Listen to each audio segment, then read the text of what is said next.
This is the first time ever that Pasadena Little Theatre in Pasadena, Texas is having a completely Latino cast and crew telling a Latino story. Real Women Have Curves is the story of a first-generation Mexican-American teenager living in a predominant Latino community in East Los Angeles. On the verge of her womanhood, she struggles between continuing her education at Columbia University or taking care of her family while working at a sewing factory with her mother and sister. While having the chance to interview the cast for Real Women Have Curves, we got to sit down and learn that they aren't so different from the roles they play.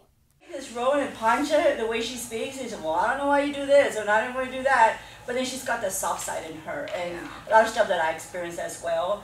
And I see that working with all these women and doing the role, one encourages the other. When one feels left down, the other one picks her up, one gives her advice, and it just goes on and on. So it's more like a, what we call it in the American way, a team effort. I think that in my character, I am basing what's coming out on many women that I have observed or are known for many years. There are aspects of people that I know or have observed in this character, as well as some of my own.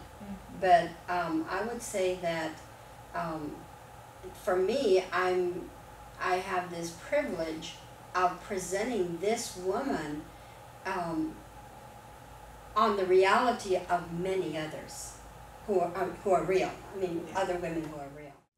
Being the first play having an all-Latino cast and crew at Pasadena Little Theatre, they explained the obstacles to put this play in production.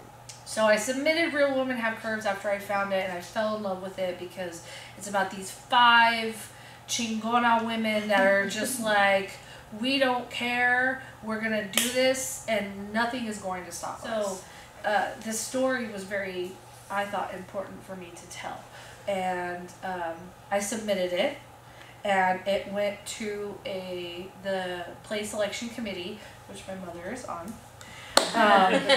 She advocated wink, wink. She advocated heavily for it, and there were several other members on that committee that advocated heavily for it. And some things were said, I'm not going to say what was said, but some things were said that were not fantastic at the time. But in the end, it was selected, and that's all that I care about. We were underestimated, and now with things going on with other not famous, but other powerful, fearsome people in our community are taking notes.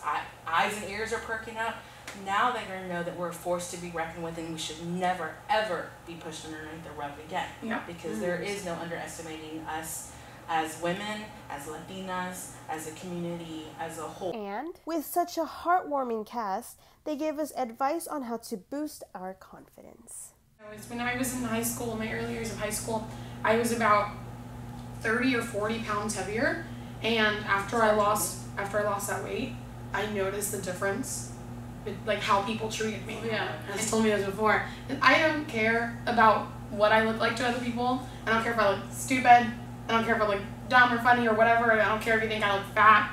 As long as I'm making somebody laugh, impacting somebody, giving somebody a good show, I don't care. There are people that look up to you, and you gotta love yourself for who you are.